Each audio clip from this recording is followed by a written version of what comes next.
Bonjour tout le monde, j'espère que ça va bien. Simon Brière, votre stratège de marché principal de RJ O'Brien. Donc aujourd'hui, on est vendredi le 27. Vendredi après-midi, hein, c'est un peu tranquille. C'est le lendemain de la Thanksgiving, l'Action de grâce aux États-Unis. On va jaser un peu aujourd'hui. Allons voir, en partant, allons voir le grain. Hein?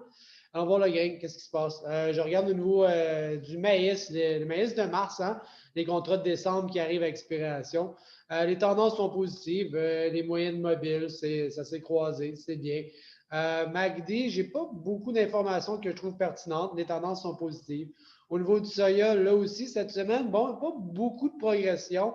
Ça joue un peu au yo-yo. Hein? C'est une petite semaine avec tous les congés. Les tendances, là aussi, sont positives. Le MACD semble vouloir, je serais prudent là-dedans, semble vouloir croiser. On n'est pas là encore. Les tendances sont positives. Au niveau du blé, un peu de surplace. Un coup qu'on a eu fait des nouveaux sommets là, au mois d'octobre, je trouve que le marché est plus en mode de consolidation avec un peu de hausse, un peu de baisse.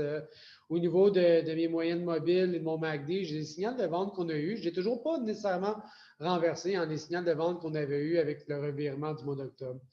Le blé d'hiver, les conditions du blé d'hiver sont pas très belles. On a une autre baisse cette semaine là, dans le sud des États-Unis. Ça met 43 de bonnes, d'excellentes conditions.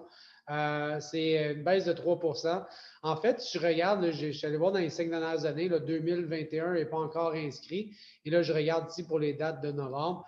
43 c'est une des pires années qu'on a eues en 5 ans. Donc, c'est pas exactement le départ qu'on souhaite. C'est sûr que le plus important va être au retour de l'hiver, après la dormance, comment va avoir le printemps, les stades de croissance pour les récoltes en juillet. Donc, pour l'instant, bof, pas yaoub, comme dirait grand-père.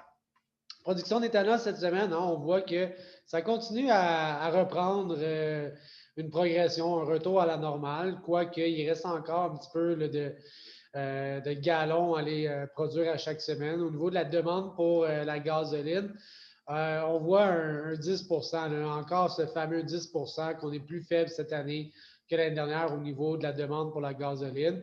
Et là, ben, avec les nouveaux cas de virus aux États-Unis qui augmentent, ma foi, en flèche, quasiment 200 000 cas récemment. Et puis là, ben, avec les fêtes de l'Action de grâce, ce qu'on se demande, en fait, c'est la peur du marché, c'est que toutes ces réunions en famille vont augmenter drastiquement là, le nombre de cas.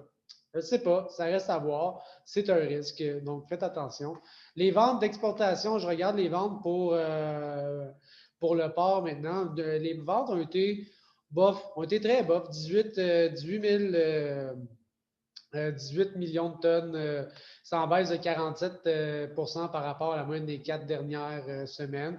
Donc, ce n'est pas les plus grosses semaines d'exportation de porc. Dans le blé, ça a été quand même, ma foi, très bon. Toujours un peu en dents de scie, hein. Le blé, des fois, c'est bon, des fois, c'est moins bon.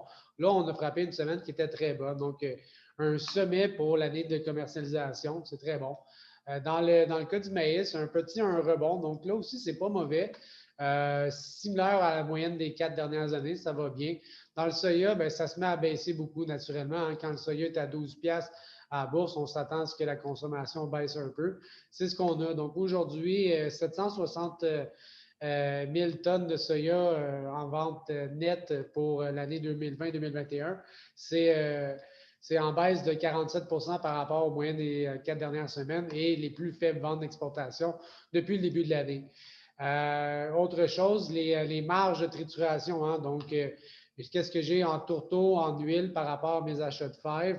On voit que les marges qui avaient augmenté très, très fortement avec la force du tourteau, la force des huiles, mais là, les marges sont en baisse. Les fèves vont rattraper ce que les sous-produits avaient fait. Donc, l'exportation avec les fèves qui sont chères, avec les marges de transformation qui ne sont plus les mêmes, ben, je pense que ça explique pourquoi les exportations sont un petit peu plus faibles.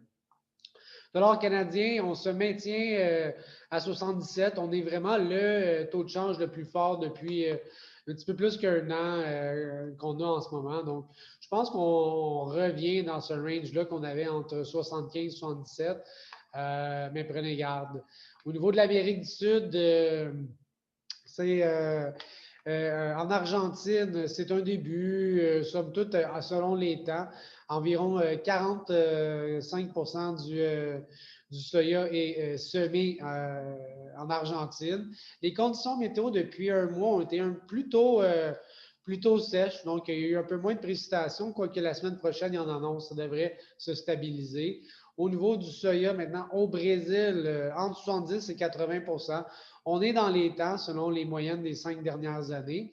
Et là, côté météo, c'est là que ça se complique un peu. On le voyait depuis les 30 jours. C'est quand même assez sec et aussi, ben, il n'annonce pas beaucoup de pluie cette semaine ni la semaine prochaine. Donc, le Brésil, un petit peu sec. Je pense que le marché réagit face à ces conditions-là. Donc, voilà pour cette semaine. Vous avez des questions, les coordonnées sont ici. Simon Brière, RGO Canada, 514-218-6888. À bientôt. Bon week-end. Bye.